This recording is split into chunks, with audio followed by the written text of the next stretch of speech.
considering what took place in Melbourne, in the way Sri Lanka played and the game in Sydney in the last 2 days. How do you sort of look at how they have sort of improved their performances?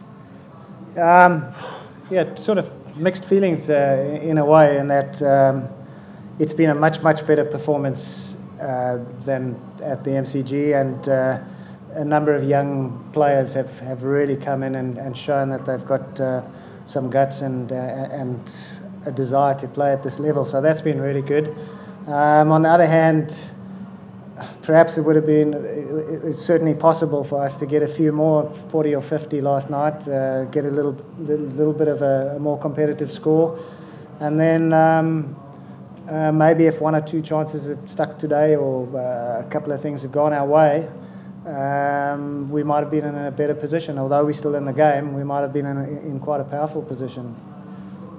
Graham, given the way things went out today, the boys must be feeling confident that they can achieve the first Test win in Australia.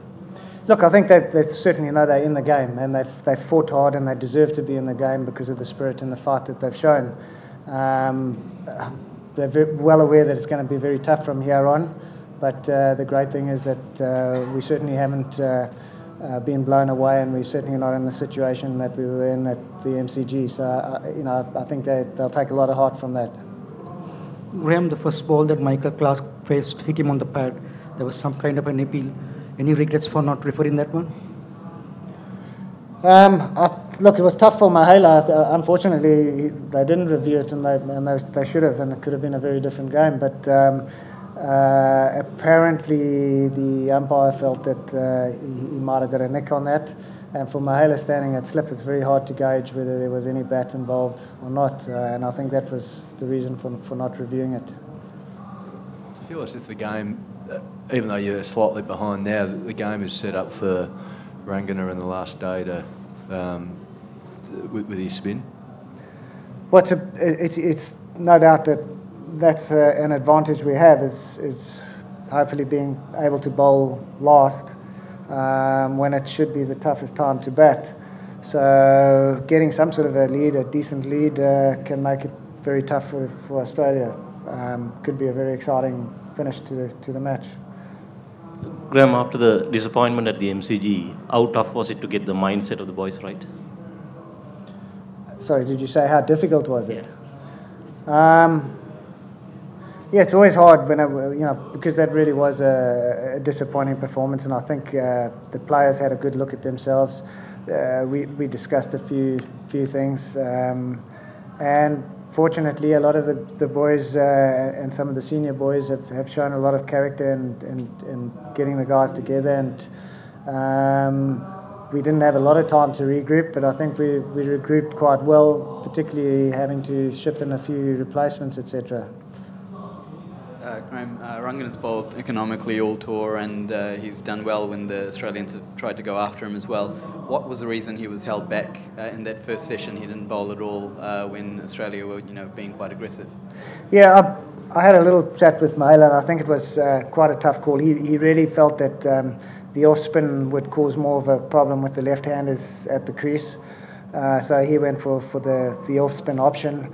And I think was very close to going to the double spin option in that session, but in the end decided to give the young seamers some time to settle. I think they were quite nervous to start with and got into their work as the day went on, and Mahela felt that to get them into their work and get them bowling a reasonable spell would help them settle.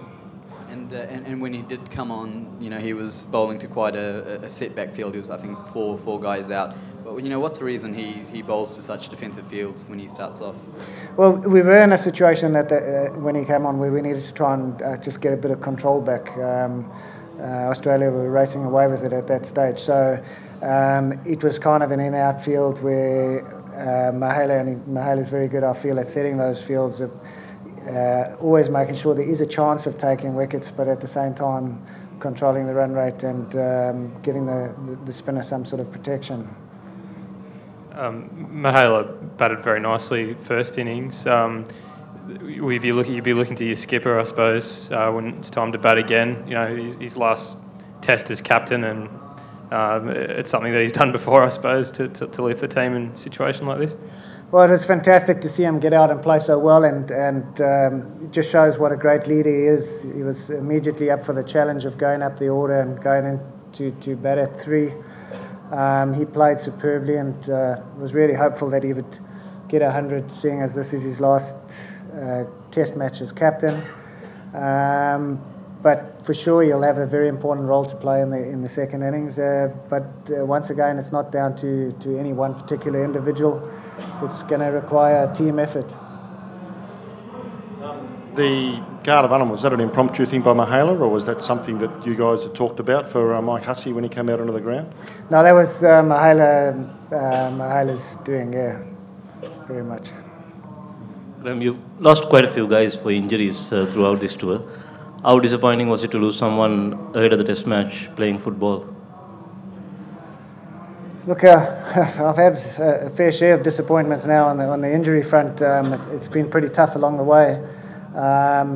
But you know, to have a frontline bowler who's really made some progress on the tour go down injured on the eve of the Test match was a big blow.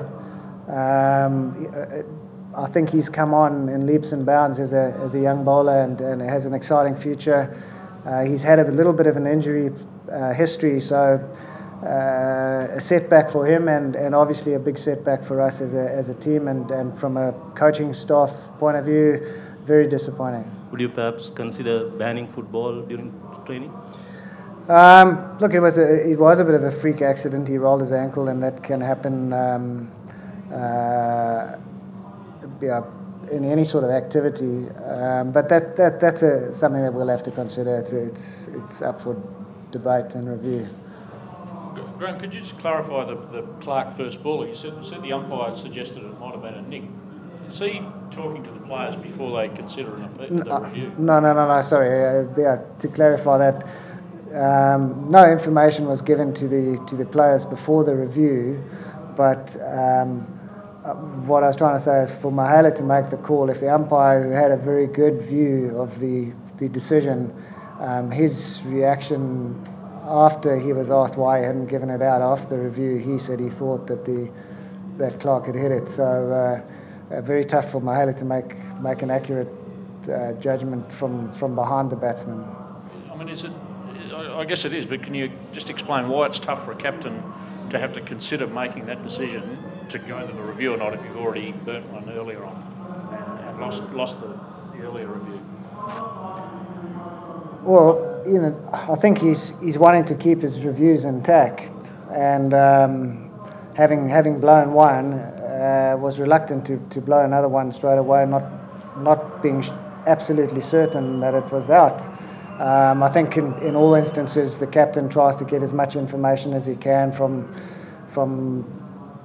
fielders, the square fielders, as to what the height was like, the bowler, what he feels, and for the captain to use his own sort of gut feel. But it all happens pretty quickly, and you've got to make that decision. And I think it's the second one in the series where he was out, but he hasn't asked for the referral. It's all unfortunate, but it's history now.